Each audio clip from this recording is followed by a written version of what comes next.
శంషాబాద్లోని రాజీవ్ గాంధీ అంతర్జాతీయ విమానాశ్రయంలో private jet యజమానులు వినియోగదారుల కోసం కొత్త టెర్మినల్ను ప్రారంభించారు. చార్టెడ్ విమానాల్లో తమ వ్యక్తిగత వ్యాపార అవసరాల కోసం ప్రయాణాలు చేసేవారు ఈ కొత్త టెర్మినల్ను వినియోగించుకోవచ్చు. హైదరాబాద్లో ఔషధ, ఐటీ పరిశ్రమలు విస్తరించడం వల్ల వ్యాపార, ఇతర అవసరాల కోసం ప్రత్యేక విమానాల్లో వచ్చి వెళ్లే ధనికుల సంఖ్య అధికంగా ఉంటున్నందునే ప్రత్యేక టెర్మినల్ ఏర్పాటు చేసినట్లుగా GMR Hyderabad international airport limited CEO Pradeep Panicker తెలిపారు. బహుళజాతి కంపెనీలు హైదరాబాద్లో జీసీసీలను అధికంగా ఏర్పాటు చేస్తున్నందున ప్రైవేట్ జెట్ విమానాల రాకపోకలు పెరిగాయని ఆయన పేర్కొన్నారు.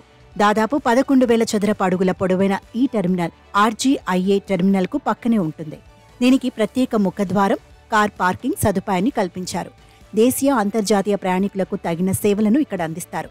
లాంజ్, ప్రైవేట్ లాంజ్, ప్రత్యేకంగా రాకపోకల సదుపాయం, బ్రీత్ అనలైజర్ టెస్ట్ కేంద్రం, చెక్ ఇన్, ఇమిగ్రేషన్, కస్టమ్స్ తనిఖీలు, హ్యాండ్ బ్యాగేజ్ తనిఖీ, సెక్యూరిటీ తనిఖీలు, డ్యూటీ ఫ్రీ షాపింగ్, ప్రత్యేక వైఫై సదుపాయం ఉన్నాయి. విమానం దిగిన దగ్గరే కారు ఎక్కే సౌకర్యాన్ని కల్పించారు.